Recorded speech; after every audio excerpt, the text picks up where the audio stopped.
Y es que combustibles encontramos mucho. Uno muy utilizado en nuestros hogares es el alcohol, ¿sí o no? Y el alcoholcito que utilizábamos para que se despinten las uñas, para cualquier herida, pero también es 100% natural, pero genera combustión. Y en eso hay una gran variedad, Ricardo. Sí, sí. Cuando ya entramos a hablar de combustibles, los combustibles tienen que tener muchas propiedades como tal, ¿cierto? No solo entonces, como hemos hablado en programas anteriores, contaminantes del combustible como tal, como metales y esas cosas, sino también propiedades que tienen que ver, por ejemplo, con la capacidad de producir trabajo. Trabajo es la capacidad de hacer mover un motor y el motor a su vez hacer mover el carro. Eso es un trabajo, ¿cierto? Y uno a veces ve que se habla de combustibles que tienen mayor capacidad de hacer trabajo que otros, ¿cierto? Ahí estamos hablando de una propiedad que tiene el combustible entonces de producir incremento de temperatura en la medida en que tiene una combustión.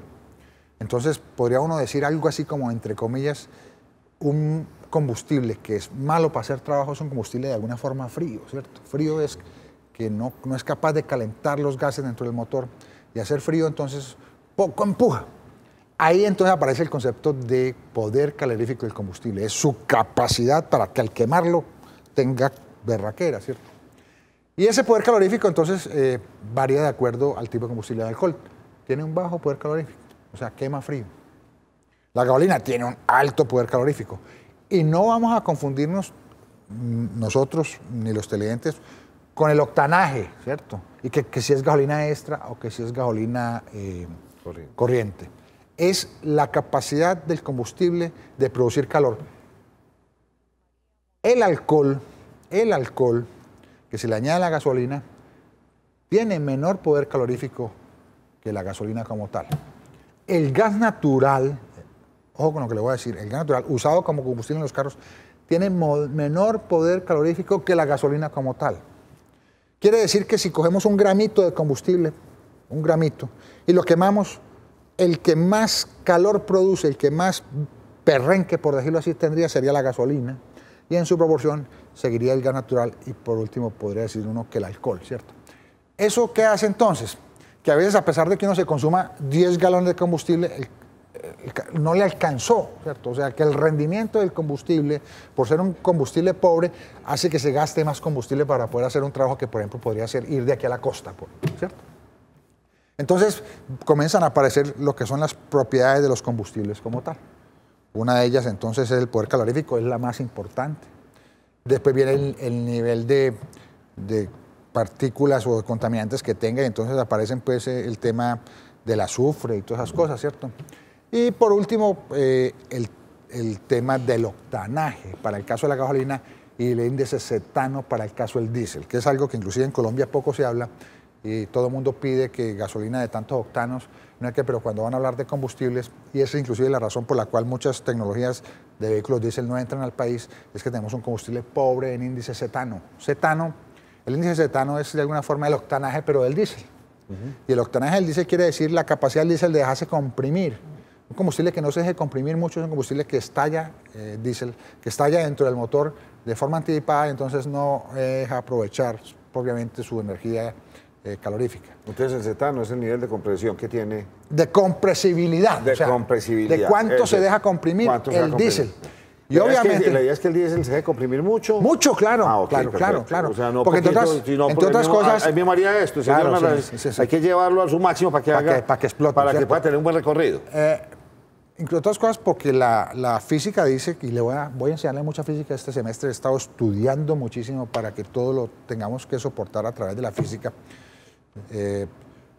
En la medida en que un motor tenga mucha relación de compresión, o sea, comprima mucho los gases, tanto de gasolina como diésel, va a ser más eficiente, o sea, le va a rendir más el combustible, ¿cierto? Entonces, por eso en el diésel se trata de subir la compresión y en el gasolina igual se trata de subir la compresión. Hablábamos de compresiones, ya veremos en su momento, en su programa, relaciones de compresiones antes de 7.5, 8, 9, últimos años 9.5, ya estamos hablando de 11, 12 para motores de gasolina, ¿cierto? Pero entonces, digamos que esa última propiedad de los combustibles, para dejarlo pues ahí, tendría que ver con con el índice de compresibilidad, que sería el octanaje, y que en ese caso es una exigencia que el fabricante del motor hace para que se le pueda sacar el máximo provecho. Entonces, lo que usted me dice, en el diésel o en motores de compresión necesitamos un ingrediente que se llama el cetano. Sí, señor.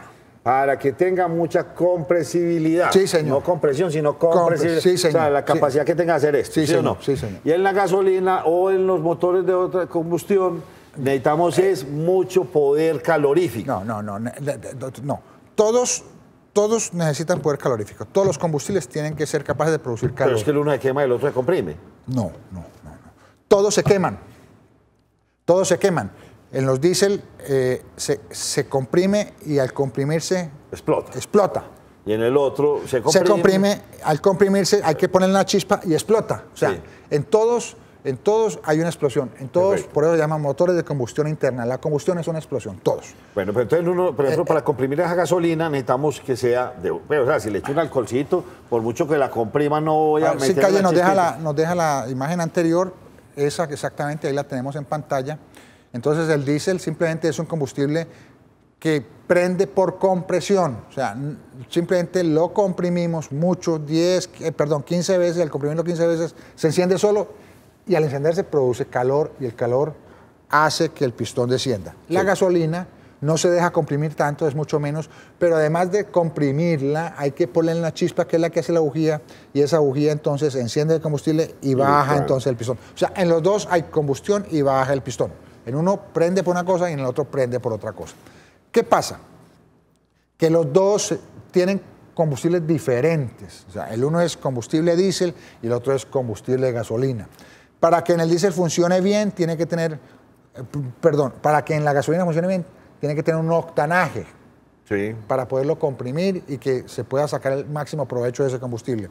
En el diésel también hay que comprimirlo y tiene que tener un índice cetano para poderlo comprimir y que encienda. Eso es una cosa, y la otra cosa es el poder calorífico de ese combustible. O sea, qué tanta capacidad, después de que prenda cada uno en su modalidad, qué tanta capacidad tiene de producir trabajo o calor, ¿cierto? Y entonces ahí vienen combustibles buenos y combustibles malos, combustibles que inclusive es absolutamente transparente e imposible de detectar por el usuario, pero digamos hay gasolinas más briosas, por decirlo así, a pesar de que son corrientes o extras, o sea, no tiene nada que ver, son gasolinas más briosas que otras, y de igual forma hay gasolina, ACPM más poderosos que otros, ¿cierto? Volvemos ya con ustedes aquí a Muy Masculino.